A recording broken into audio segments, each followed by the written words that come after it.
We have here verse 57 of the 8th chapter of the Gospel of John. Jesus, in conversation with these religious leaders, has just said something that really kind of bowled them over when he indicates to them that Abraham had rejoiced, had literally leaped for joy in seeing Jesus' day, and that he rejoiced in it. And of course, the religious leaders are completely uncomprehending of what Jesus is saying, and they construe from that Jesus must have himself seen Abraham, and from that they extrapolate that Jesus would have to be around 2,000 years old, which leads them to this retort when they say apon.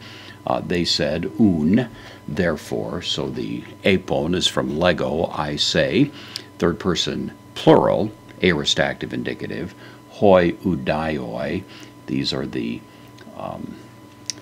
subject of the verb here. So the Jews said, therefore, pros auton, and of course the use of the pros is elevating the intensity of it. So they said it more or less energetically or confrontationally, kind of like in his face. They said, therefore, to him. Pentekonta, this is the word for 50. Ete, this is the word for years, so 50 years.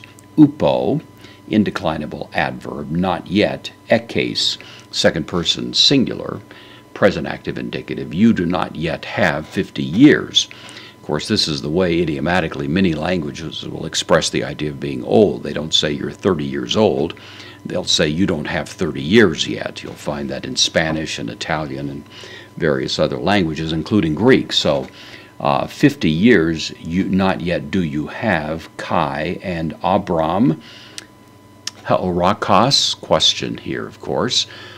This is the perfect active indicative, second person singular, of horao, to see.